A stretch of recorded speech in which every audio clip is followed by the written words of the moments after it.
മണിപ്പൂരിൽ വീണ്ടും സംഘർഷം രൂക്ഷമായി. ഡ്രോണുകൾ ഉപയോഗിച്ചുള്ള ബോംബേറിൽ 2 പേർ കൊല്ലപ്പെട്ടു, 9 പേർക്ക് പരിക്കേറ്റു. കുക്കി വിമതരെന്ന് സംശയിക്കുന്ന ആളുകളാണ് ആക്രമണം നടത്തിയതെന്ന് പോലീസ് പറഞ്ഞു.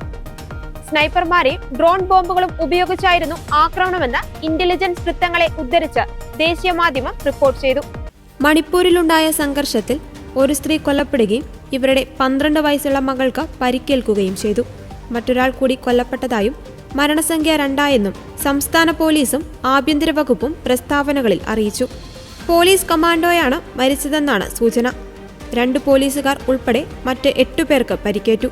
ജനവാസ മേഖലയിൽ ഡ്രോണുകൾ ഉപയോഗിച്ച് ബോംബെറിഞ്ഞത് സ്ഥിതി ഗുരുതരമാക്കുമെന്ന് ആശങ്കയുണ്ടെന്ന് ദൃക്സാക്ഷികൾ പറഞ്ഞു. നേരത്തെ നിരീക്ഷണത്തിനായി ഡ്രോണുകൾ ഉപയോഗിച്ചതായും സംശയമുണ്ട്.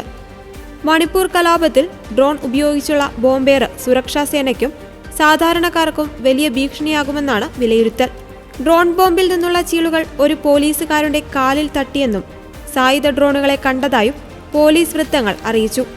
ഇന്നലെ ഉച്ചയ്ക്ക് 2:35 കാങ്പോക്പിയിലെ നാക്കുചാങ് ഗ്രാമത്തിൽ നിന്ന് ഇംഫാൽ വെസ്റ്റിലെ കഡാങ് ബാൻഡിലേക്കാണ് ആക്രമണം തുടങ്ങിയത്. പ്രദേശത്തെ ഓരോ വീടിനുമേലും ഒരു ഡ്രോൺ വീതം ബോംബ് വർഷിച്ചെന്ന് കഡാങ് ബാൻഡിലെ താമസക്കാർ പറഞ്ഞു.